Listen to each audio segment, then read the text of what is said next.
Hello and welcome to another episode of Not Without My Sister, in which we are going to impart some hard-earned wisdom. Maybe. About negotiating at work.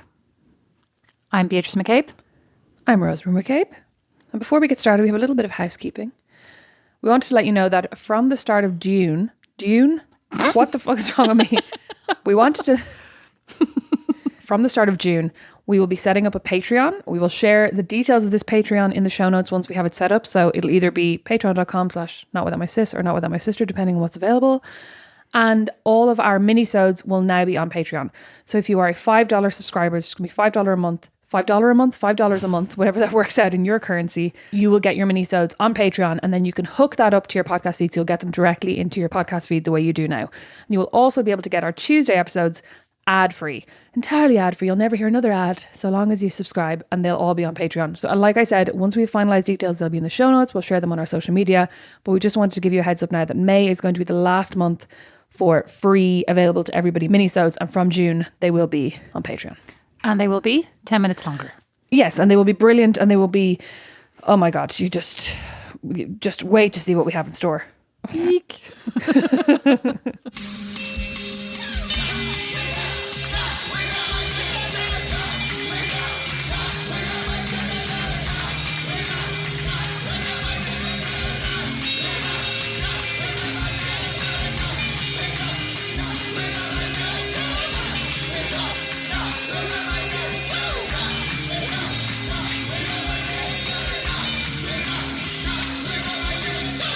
So today we're going to talk about negotiating at work, because I thought this was a good one, because Rosemary and I were just talking the other day about a conversation we had a couple of years ago when Rosemary was employed by somebody other than herself, and she was looking for a raise. So she was planning, this is very female, she was hoping to get a raise. She was hoping to have a raise bestowed upon her.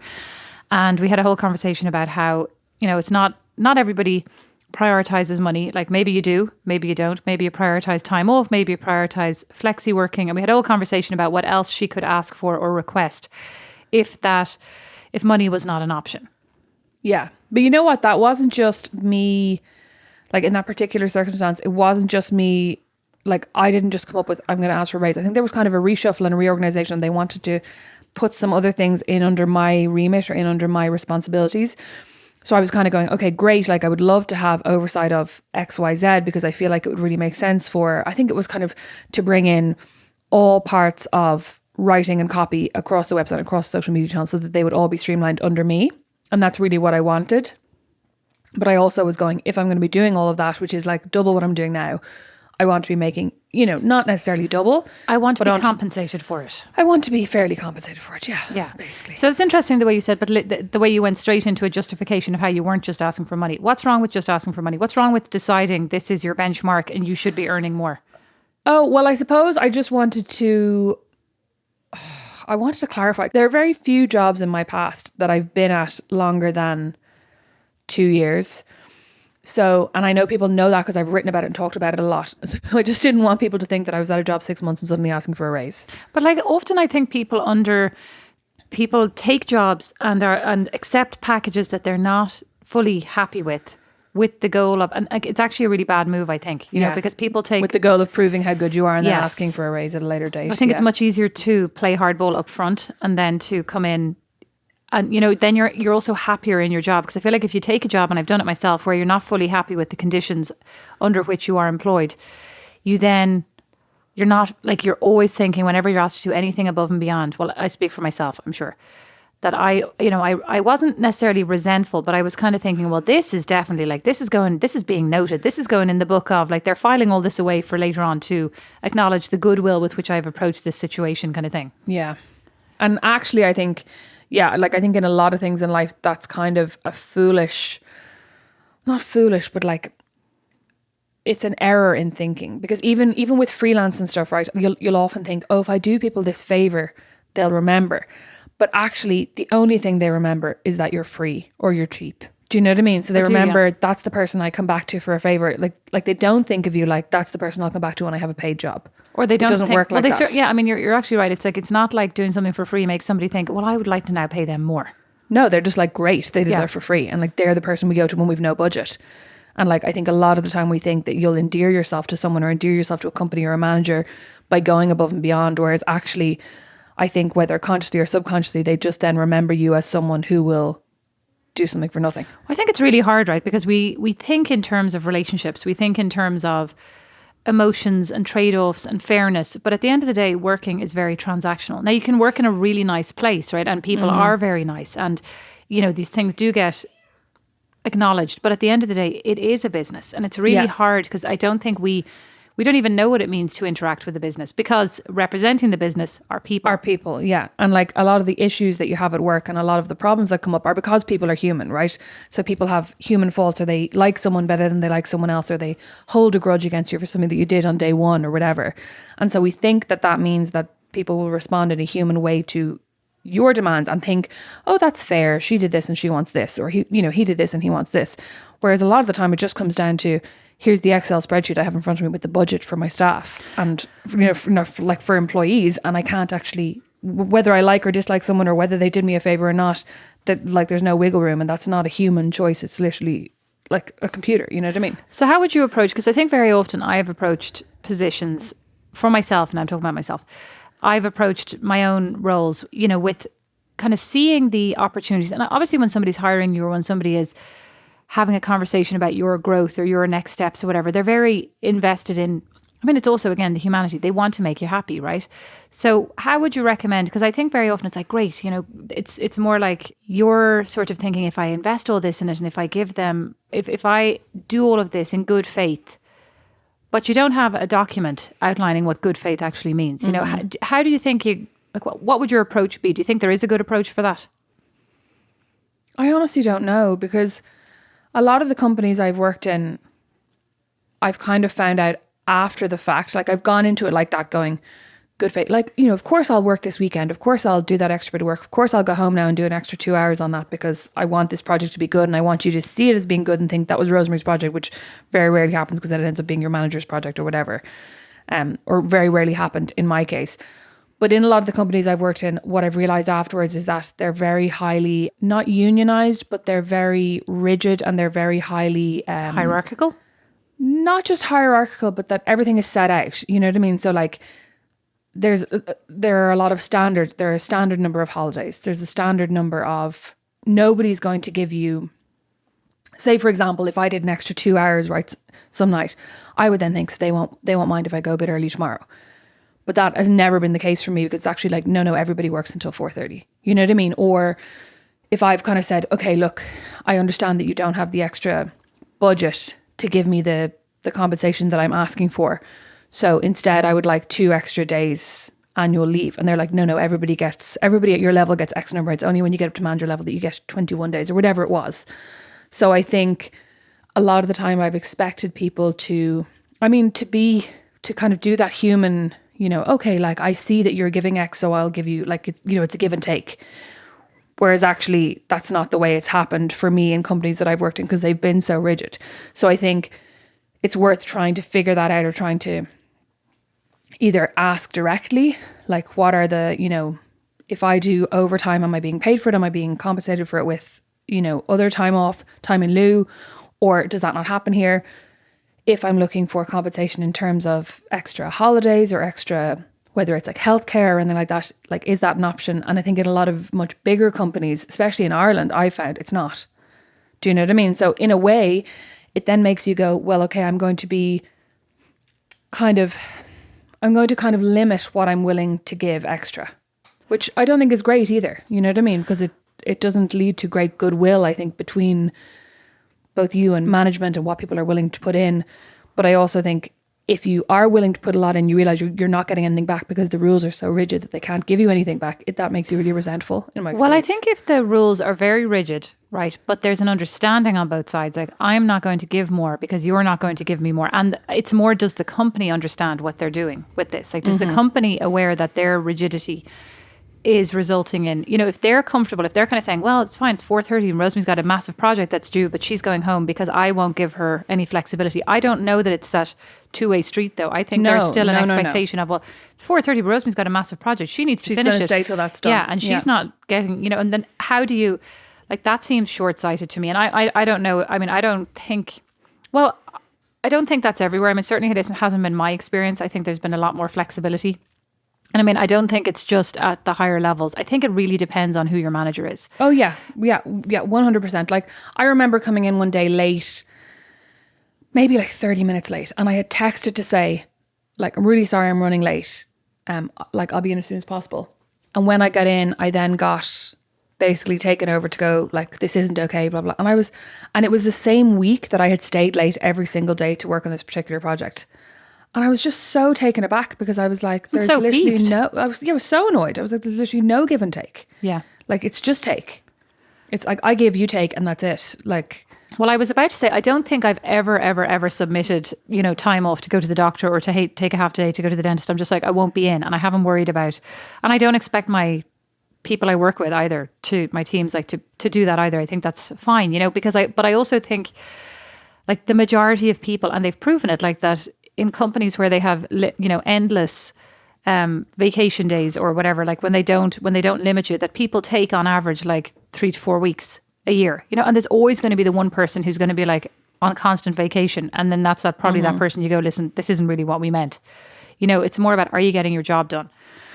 There's always going to be, like, we're a big bunch of humans, there's always going to be the people who aren't big bunch of humans, right? But there's always going to be the people who aren't going to get done what you want to. But then there's always going to be the people, even when you're saying spread the work around, who are killing themselves. And I mean, I think I am probably one of those people.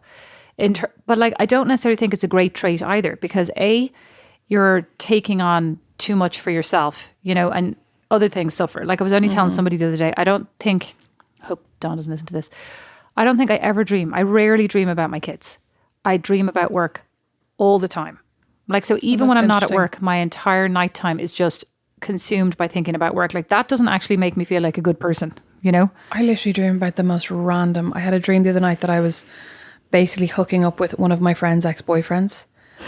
And in my dream, I knew, he was her ex-boyfriend, and I felt kind of guilty, but also was like, well, I mean, we have a connection which is, would be very teenage me.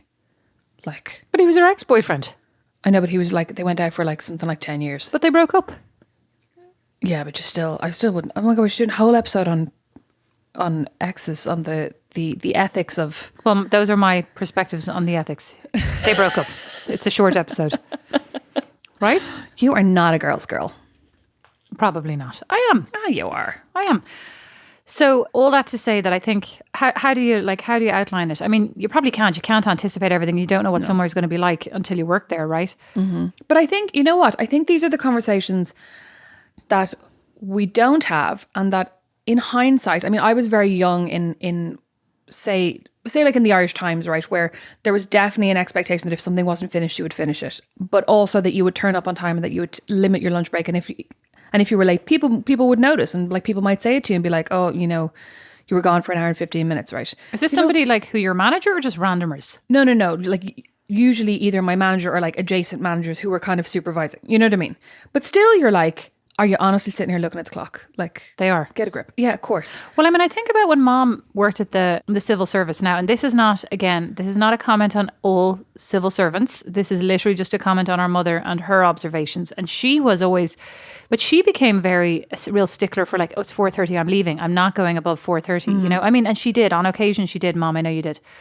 But it seemed to me, my takeaway was that most people came in, worked there 7 hours, made sure to take their lunch break and left. And I was just thinking, I mean, to me at the time, I was working like all the hours God gave me. So I was like, that's weird. But I also think it probably is. I mean, I don't know. Actually, I shouldn't make an assumption. Is that like reflective of your ambition in life? Or like, do the people who work those 8 hours and nothing more, do they go, do they rise through the ranks? I think the civil service in Ireland, and I mean, I worked there for like 6 months. So you're an expert. No, so I have no like real knowledge, because I worked there for 6 months as a clerical officer, did the bare minimum, and then left when I broke my arm and was like going on holidays. Right? Going back to college, had enough.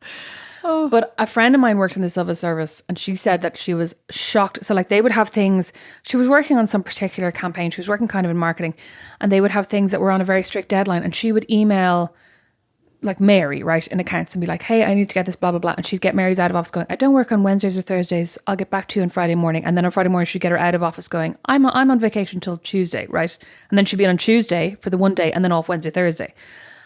And she was saying that nobody ever answered emails from home. There was no, like when she first started, she was like, can I just give her a buzz on her mobile and find out, like, is this done or is it? And they were like, no. So I think the civil service in Ireland in particular is kind of, from my speaking to people like mom and my friend and like just general, I think it's a very specific, like a very unique animal in a sense, that I think something has happened where like people do, like, my contract says I do this and that is literally all I do. But like, isn't that good? I mean, isn't it good that people don't email you at home? And maybe it is because you realize you're working for the state versus for a person. There is no person at the top of this company, no figurehead that you feel an allegiance to. You're like, well, I mean, you should feel an allegiance. Should you feel an allegiance to your state? That's up to you. Maybe not. You should feel critical. You should be a good whatever. You shouldn't feel an allegiance that is just based on nothing. Yeah, but also, like, I guess in a way, if you're working for the state, it's not like there are shareholders coming back to you and going, we lost X amount this quarter. You're the shareholder. Well, exactly. But like, there's no one who's going to punish you in a way. Like, not that the shareholders punish you. Do you know what I mean? Listen, but like, all the civil servants are going to be writing in. There's no, you know what I mean? All the civil servants are going to be like... Yeah, well, I mean, I want to know, like... Yes, we should have posed this as a question, like, right? Is my perception correct, or am I mean, maybe it depends on the department as I'm well. sure it depends on the department, the individual, the role, everything. Yeah. Why don't you just all let us know what it's like to work at the civil service? Yes. And also hashtag not all civil servants. But what I was going to say is, like, I think maybe if I'd been at the Irish Times, I'd been a bit older, it would have been worth having a conversation to go, okay, look, I want to clarify, like, if I need to finish a publication or I need to finish editing something that has a deadline of Thursday, right? And I stay until 9 or 9:30, is that just a choice that is mine and I'm not compensated for, I'm not given any time in lieu, and there's no leniency or there's no kind of even casual, like, listen, take a longer lunch. Do you know what I mean? Mm-hmm.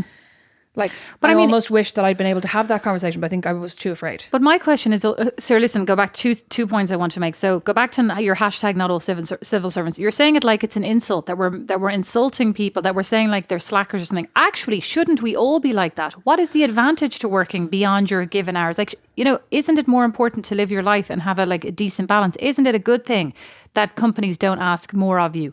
And that you should be able to be at home. Like, that's actually the idea. Look at how, we've become such capitalists. We're like, you're poor right. company. But you know what? I think the reason I said not all civil servants is because I just feel like from social media and stuff, there's such a, like, people talk about civil servants and that kind of stuff like it's really bad. Do you know what I mean? Mm-hmm. They're like, well, like, no wonder you can't get a passport. They all go off home on Fridays at 2. But I'm saying, isn't that just companies have brainwashed us to think that, like, there's some benefit to like giving up our free time? This is like the capitalist machine making us all think like George Orwell, the harder we work. Exactly. To take a step back, isn't it better to go home and like, will it be on your grave? She's great, she worked extra hours. No, it won't, right? So aren't you better off? Sorry, I shouldn't be saying this probably. But anyway. How do you approach it? I mean, as somebody who manages other team members, how do you approach it if somebody tries to negotiate for themselves and you're not in a position to give it to them? Do you know what I mean? Well, here's what I would say, right? I think certainly don't wait till review time to start negotiating. That's actually really important, because by the time the review time comes around, or like the annual, I don't know if there are annual reviews everywhere, but I think there's wondering that. But I think there's like a time of year usually where everything gets assessed and the business gets kind of wrapped up for the year. How do we perform? And then probably is, are we having any promotions? Like, I don't know that promotions are so ad hoc. I think they're more like once a year we all assess across the company who is due, or like who needs one, or are there, is there a reason for this, etc., etc. But like, by the time your review happens, if you walk into your review and say, oh, I want a raise, like, that ship has probably sailed, because all the conversations have been had. They've talked about you. Yeah. So if you want a promotion, like, I think the time to start is a year before, is after your review. You say, okay, well, I was disappointed with X because I was hoping to get to Y. How do we get to Y? Yeah, and like this time next year, I would really ideally like to be this. So how do we work towards that? And I think what I often hear is, I want X title because I want to be respected around the organization. I want to hear, and that's not just here. Like, I've heard that many times in my career, and I have felt it too. I've been like, I'm doing the work of like a director, and all the other, I'm told I need to collaborate in order to be successful with all the other directors. But because I'm a senior manager, the directors don't take me as seriously. As a collaborator. Yes. Yeah. So they kind of feel like they're doing me a favor, or they go to my manager who's like a VP or whatever, and I need to be a director in order to. But I think it's not a good argument to. It's not a good. It might be true. Yeah. But it's like it's not a winning for the argument. sake of a title is not a great argument. Yeah. So how do you phrase it up differently? Like in order, it might be more like I'm collaborating. If you think about on a day-to-day basis, here's the job I do.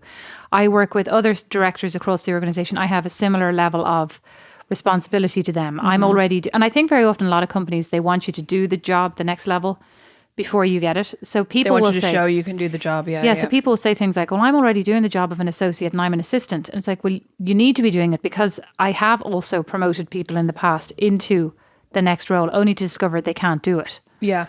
And then how do you can't walk back a promotion, and then you're left with this, the person's not going to be successful because now they have a title and responsibility to do things that they're not doing. Yeah, and they also then are learning that they have this title and responsibility without actually doing it. Do you know what I mean? That they're learning that like, oh, I'm here and I don't have to do it. I don't have to Well, do that, so I would I'm say not most doing people it. don't recognize that they're not doing the job. Oh, well, yeah, that's even worse. Yeah, like most people don't kind of go, oh, I'm not as good as like the person beside me. So they'll say, and the other one that's not good is tenure. I've been here for 3 years and I haven't gotten a promotion. And the other thing that like I learned about recently, which I had never really thought about, which makes sense, was the HR department will talk about like having a business need. Is there a business need for a director role? Like, do we as a company need a director role, or could we just hire another senior manager? So if you're ready to be a director, you're probably going to have to go somewhere else. And that's was really weird to me because I was like, well, but you've trained them up and you think they're great, wouldn't you? I think there's a balance in there. I don't think it's as cut and dry as just... Yeah, well, it's not just about making your staff feel happy and respected and as if they're in the correct position. It's because about in theory what then, you need. At a certain point, say you keep the same pile of 100 staff, the same bunch of staff, right? You've got 100 staff and they all are, like over the years, they all keep moving up. At a certain point then you have no assistants, you have no associates, you have like all VPs and EVPs in theory. But tell me about tenure. So why do you think tenure isn't a good reason to ask, like isn't a good negotiating tool? Because I think it's like, I mean, I think you have to talk about what do you bring into the business? Like what is the benefit of you? It's not useful to the business that you've been there 3 years. So what? Yeah. Are you doing a great job? What have you done in those 3 years? I think it's more about why are you, like what is your contribution and why should the company compensate you? Do you think tenure can actually be a disadvantage in a way? Like, if I go to somebody and I go like, I've been here for 10 years and I'm still at X level. Well, I think there's in a lot way, of do they look at questions. it and go, well, why? Yeah, absolutely. Like, there's a reason for that. Because I mean, definitely people, people feel like they're not recognized, but definitely people look around and say, this person, like I think there is a pretty good awareness, especially if you're in a company where the assessments are not just like in our company, it's all the managers meet and talk cross-functionally and they'll give feedback from, so-and-so on my team really respects this person, thinks they're a great collaborator. And that's the side you might not see. So I think that's really good because I think it brings balance as well. You're like, oh, I didn't know that, Yeah. But I mean, that's the first place I've worked that's done that. Prior to this, I mean, I think it's a really good exercise. Even if your company doesn't officially do it, I think it's a good thing to get with your peers and say, like, let's talk about each other's teams, and do we have any feedback? Because it's fairer. At the end of the day, you only see one side of what this person does, Yeah. I'm thinking about reviews because when I worked at the Irish Times, there were reviews. The only thing I ever remember hearing from my reviews is that I take criticism badly. And I genuinely think... It's just your face. I genuinely think it's my face. It's your face. Yeah, because like they were basically saying, like whenever we criticize you, you look really pissed off. And I'm like, you can't really judge on, like when you criticize me, do I take it, do I improve? You know what I mean? Do I take it on board? Do I use that the next, like, I don't even know if we got that far because I was just like, it's just my face. But I also think like there's a sort of, unless you just say, oh, great, thanks. I mean, because I used to go, well, I don't know that I fully agree with this. And then I was like, oh, she keeps arguing. So then I stopped arguing. And then it's like, you just shut down when we give you feedback.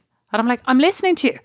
I'm making notes. I'm going to take it home and think about it and come back to you after I've gone through my silent rage. I wonder if a good approach is like to do do you have any tips for how to handle that better? Or, well, the other good one is, do you have any examples you could share with me? Because if you think something is not true as feedback, like, I've often but I suppose, said, do you have any examples? And that was a good one because a couple of times I'd be like, well, no, I don't have any examples myself, but I've heard this via somebody else. And then I just immediately go, whatever, bullshit.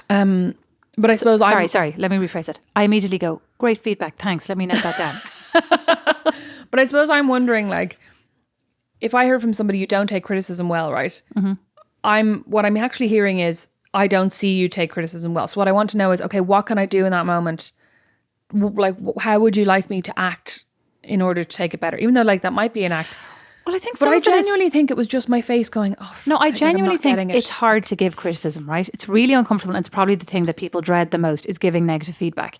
So it's more about you making me feel uncomfortable giving you this criticism is what I actually think it's about. Oh, so then how do I make them feel more comfortable? How do you make them feel more comfortable and more open? Because I'm always asking for feedback. Had any issue giving me criticism. Well, I'm always asking for feedback, but then I have to admit, like, I don't love hearing it, right? Like, who likes to hear this was really annoying about you? So I mean, I now say like, oh, listen, I know I'm not looking delighted, but I am taking this on board, you know. But like, it is hard. It's hard to be told like, oh, listen, nobody's told you, but like for the last 4 years, all these people have been giving out about this thing you do, and you just feel like a massive moron. I think it's more that, like, it's not about I don't want to hear it, but it's more about this is mortifying, and I now feel like a fool. I've got to walk out there in front of everybody feeling like a fool, get back to my desk, shake my head a little bit, and kind of trying to think. Okay. I'm trying to think. I don't think I've ever really felt mortified and I've been criticised at work. I'm trying to think, like when everybody at Zara was like, "You're too bossy," I was just like, "I have to keep you in line." Just like, well, you're all late. Like, you just weren't doing your job. I love the fact that actually I'm now putting this together. You're like, can I not have some leeway? I worked really hard last night. And then you're like, these guys were late. Oh no. Well, listen, in Zara it was different. Well, hold on. Go back to actually negotiating, right? So let's talk about. I will tell you. I'll give you an example, right? I will tell you that in one of the jobs I had, there was a starting and like an entry role, right? And there was a certain salary for that, like say, X, okay? And all the girls, there was a majority girls applied for this role.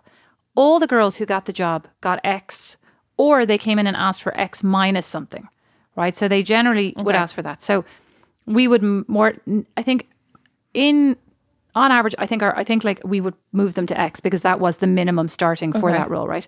And one guy joined and he asked for X plus 10%.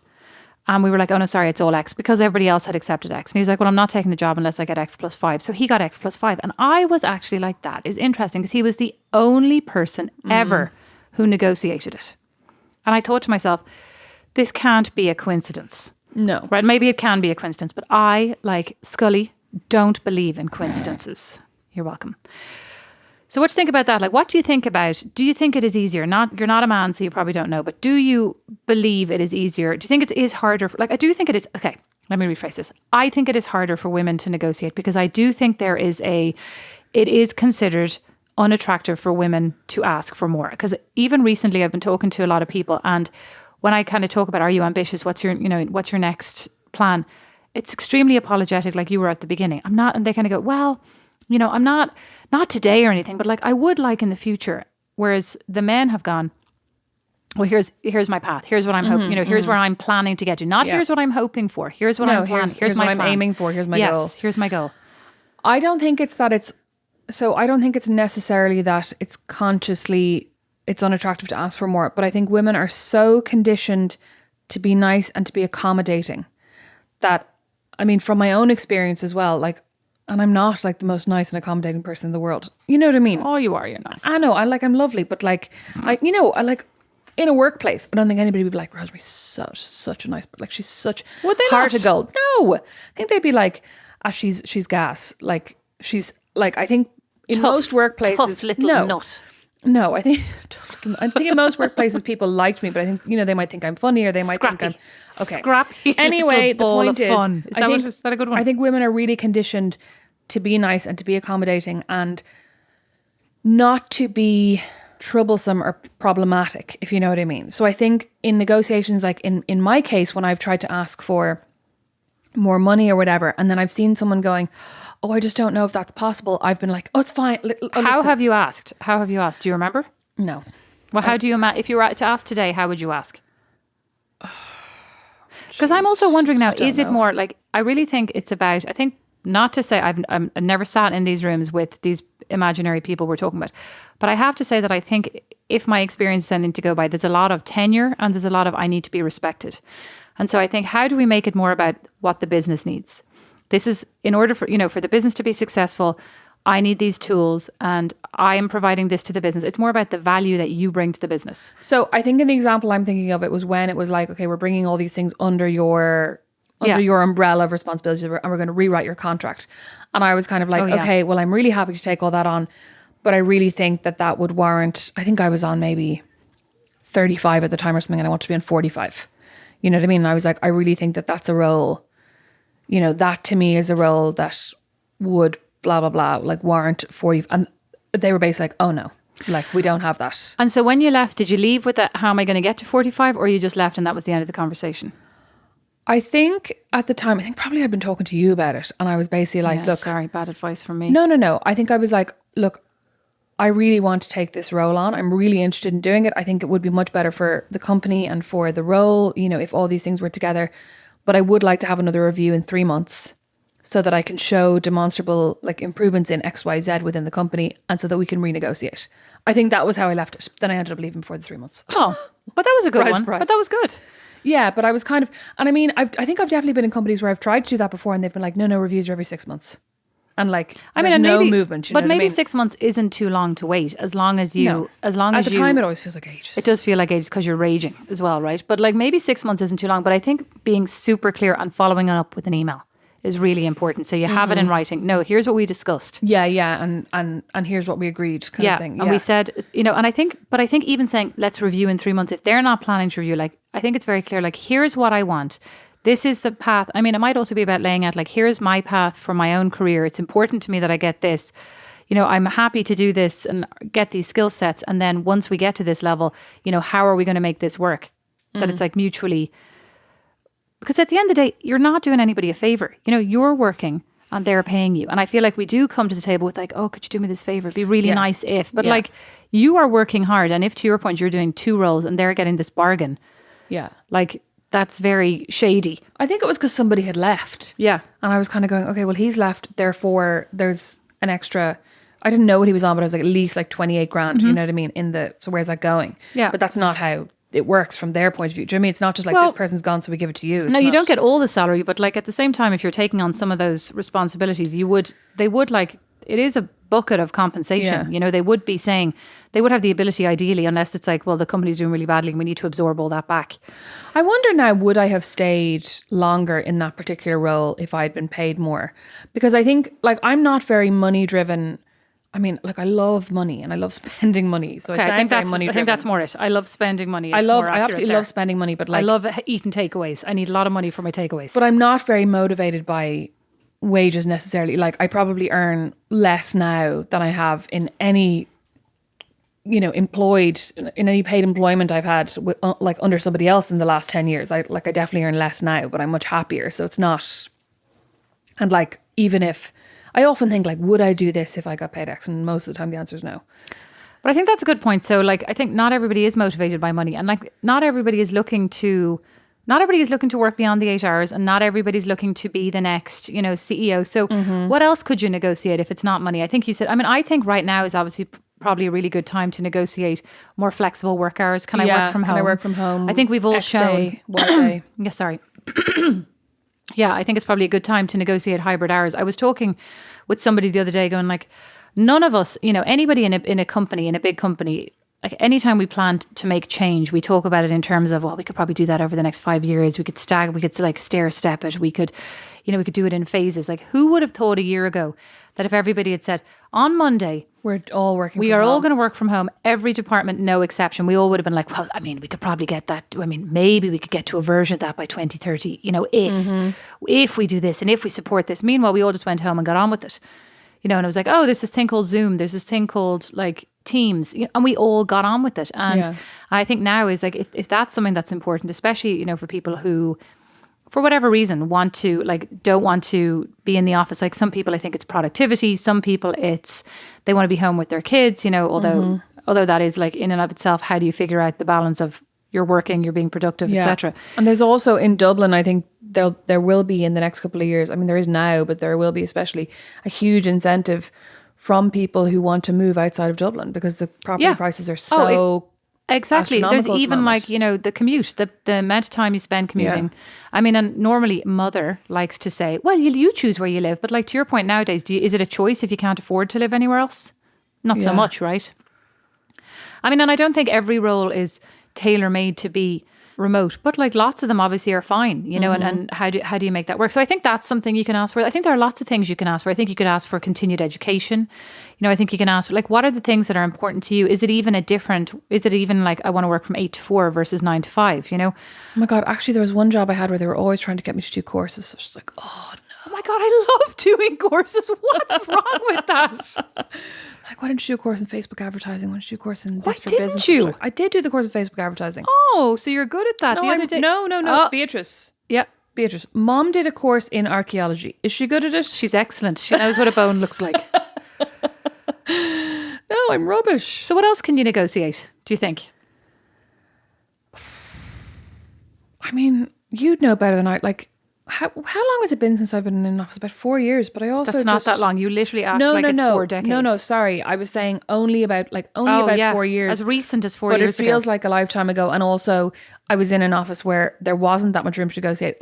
Like I said, when I tried to negotiate, say, holiday days. Oh yeah, or holidays, good one. Stuff like that. I was told basically no, that like there's a standard and everybody in the company gets like, we don't give extra holiday days except for it increases with your grade. You know what I mean? So like when you get to director, then you get 5 extra days or whatever.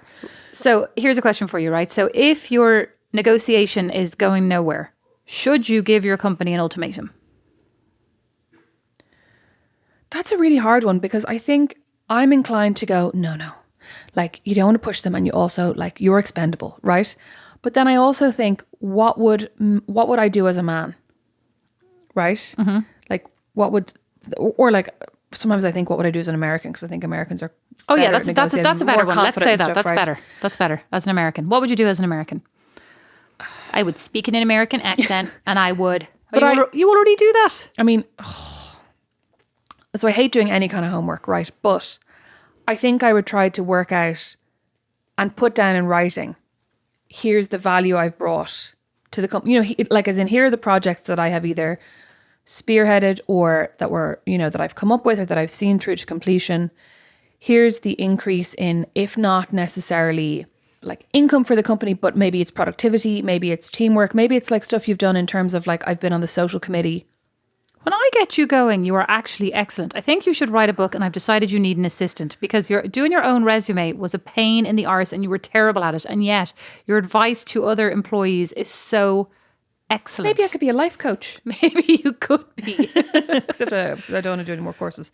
But anyway, yeah, I think basically coming back with, okay, here's everything that I've brought to the table as a way of showing what I'm asking for isn't actually unreasonable based on here's how I can back it all up. And I also think it's worth doing your research. I mean, I know like everybody hates looking for jobs, right? Everybody hates being the new person. Everybody hates starting over. But it's also... I love all those things. Most normal people. But it's also worth, I think, trying to do a little bit of research, whether it's maybe you're going to reach out to a recruiter or just look at jobs that are similar in your area, that have similar responsibilities and like a similar job title, similar job description, to see what are they offering. Do you know what I mean? Benchmark yourself. Exactly. Like figure out what's comparable across different industries. You might find something that you'd be really interested in. You know, if you've been in one particular industry for a couple of years, you might go, oh, you know what? This job in this engineering firm sounds thrilling. Lots of men in engineering. Jesus Christ. You know what I mean, though? That like I know exactly what you mean. I literally am worried about you. You had a dream. You were fancying some friend's ex. Something else. You tell me all about how you have the hots for like James Blunt. I'm like, you just got married, and now you're telling me there are men in engineering. You just got married a wet week ago. I was just saying for other people who might be interested. You must close your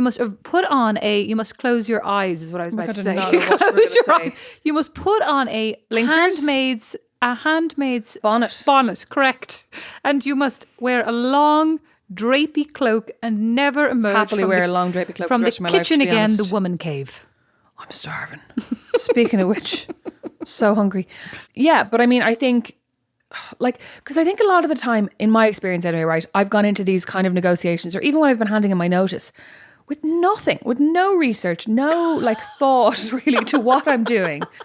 And I think just rage and indignation. Just exactly. Rage, indignation, and like absolute confidence that I'm being taken advantage of by this company. You know what I mean? Like I deserve, but with nothing to back it up. And so I think in these, like, except maybe your experience coming to work and watching everybody else around you not work as hard as you believe yourself to be working. Exactly. And my bright blue leggings. Got it. Going to work.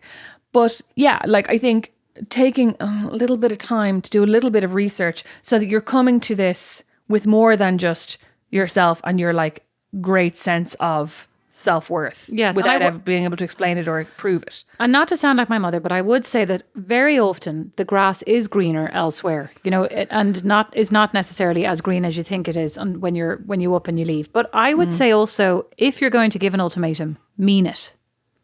Yeah. I think anytime I've been like, I just can't see myself staying here like on this wage, and literally 2 minutes later I'm like, yeah, I'll sign that contract. Like, you didn't give me anything I wanted. But I think it's hard as well if you give an ultimatum, depending on what it is. Like if you say I'm going to leave, right? I'm off tomorrow if you don't give me X. I think it's also hard then, you know, but then you stay and you're expecting then all the things that you wanted in the first place, like the investment in you and the promotion. Mm-hmm. It's hard for the company to believe that they're investing in the right person, right? Like, because it is a lot of work to train people and to get them where you want them to be in terms of like, you know, giving back to the work that you want done.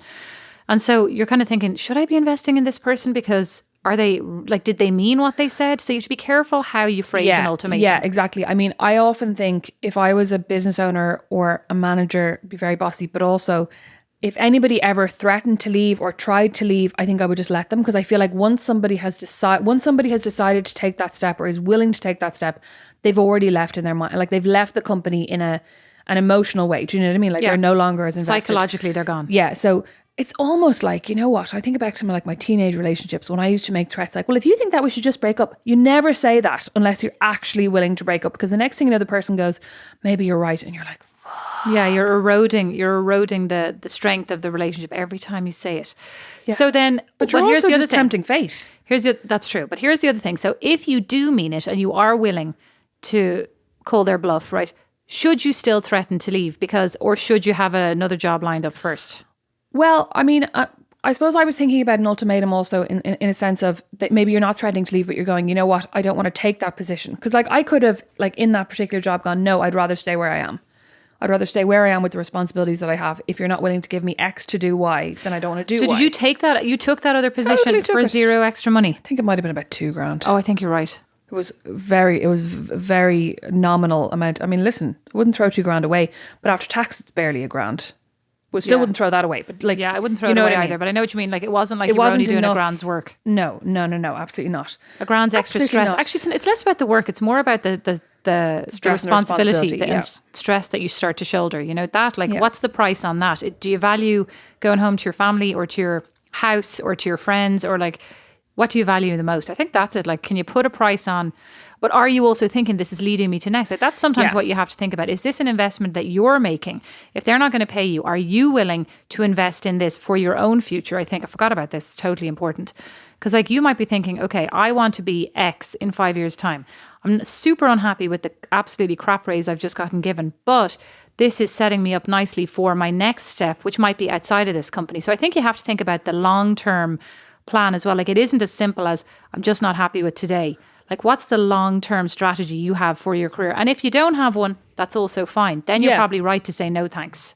Yeah, and like then you can kind of go, you know what, I just want, like, I'll do this for X amount of money, otherwise I'll stay here and that's fine. You know what I mean? And that's maybe not the biggest deal in the world. And like, bear in mind that maybe your manager then thinks, oh, that person's not a go-getter. Mm-hmm. You know what I mean? But like, maybe you're not a go-getter. But maybe you're not. It's like, if you don't want, if you don't care about not being a go-getter, then you're good. Yeah, but I often think this way when I'm approached to do freelance projects. I often think, okay, is this worth it? And by worth it, I mean either it pays me a lot of money or it's something I really want to do. And like, obviously, Holy Grail, it's both, right? Which is rare, really.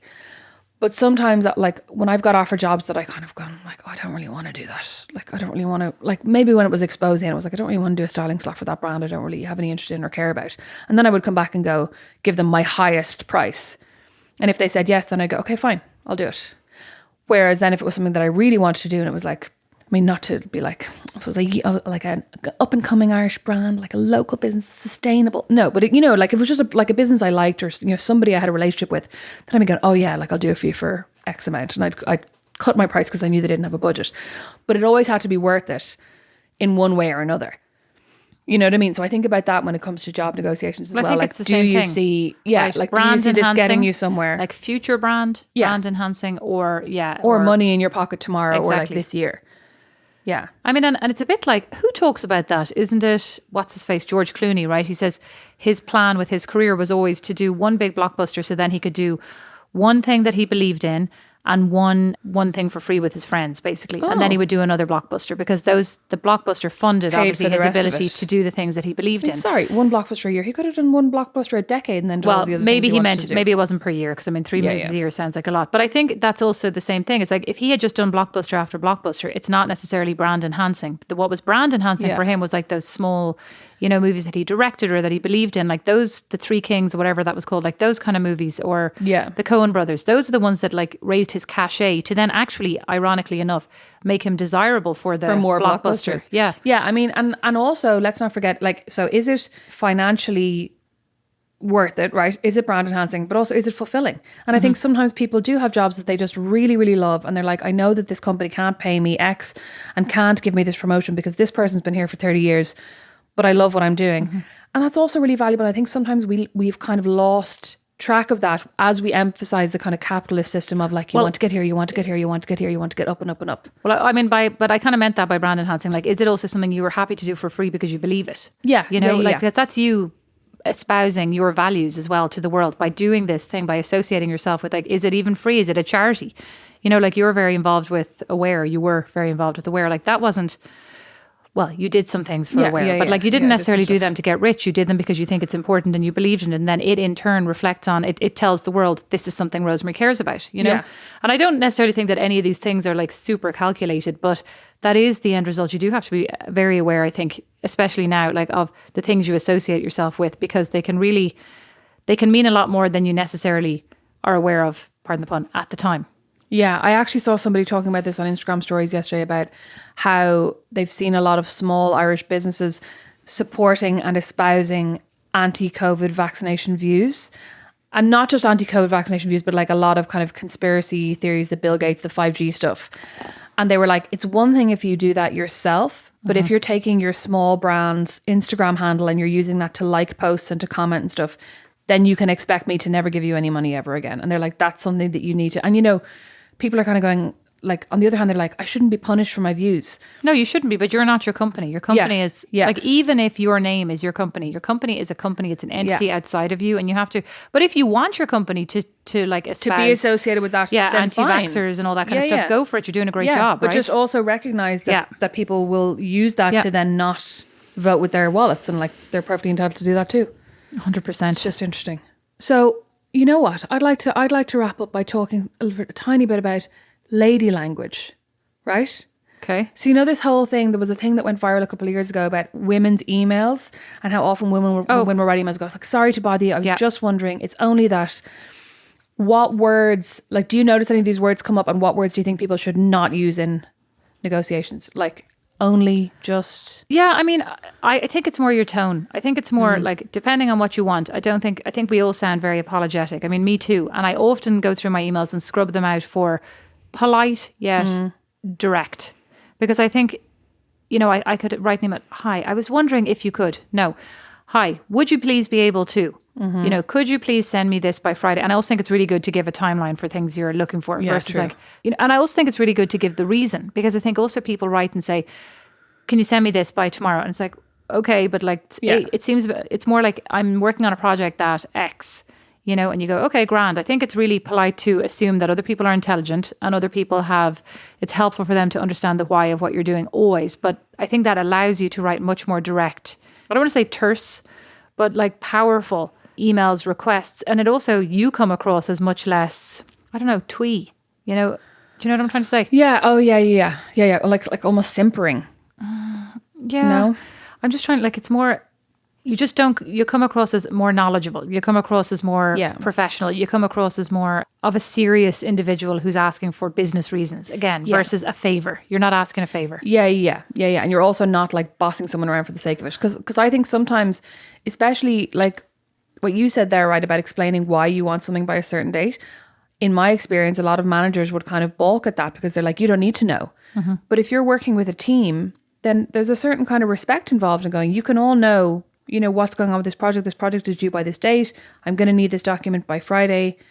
You know, like there's no harm in letting your team in on what's going on. And I think there is a real attitude sometimes where it's like, I don't need to tell you that. You just need to know this. But I think also you don't need to know, but doesn't mean I shouldn't tell you. Yeah, and there's also point, yeah. like there's no harm in telling. Like who cares? But actually, going back to something very smart that I just said a second ago, I said you're not. You know, you don't come across like you're asking for a favor. I think that's it. You need to remember you're not asking for a favor. You're at work, right?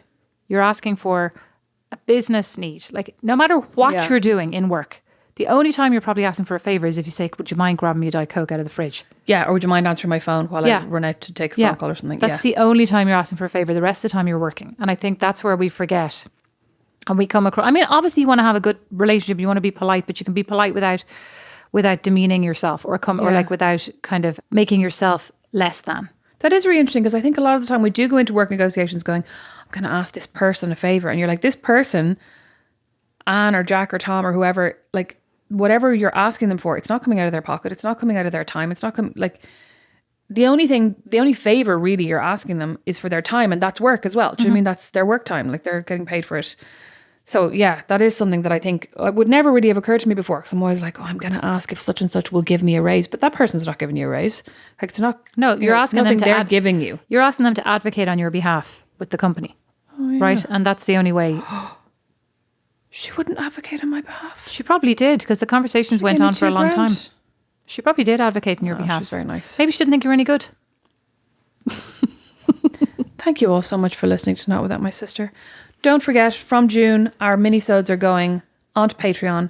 We'll share the Patreon link in the show notes. $5 a month and you will get a mini-sode each and every week. And you'll also get ad-free podcasts. Have you been watching The Crown? You're actually sounding ridiculous today. You'll also get ad-free podcasts directly into your feed. So thank you all so much for listening. Get us on Instagram at notwithoutmysister. Email us notwithoutmysister@gmail.com, notwithoutmysis.com. And we're both on Instagram. Just search Beatrice and or Rosemary McCabe. You'll find us. Thanks for listening. Thank you. Bye, Gills. Please review us. Thank you, Gills. Bye. Bye. Not Without My Sister is produced by Liam Garrity. Sound and original music by Don Kirkland. And our original illustration is by Lindsay Nielsen. Not Without My Sister is a member of The Warren, the home of great Irish podcasts. As is my podcast, Meet Your Maker. You'll find more great shows at thewarren.ie.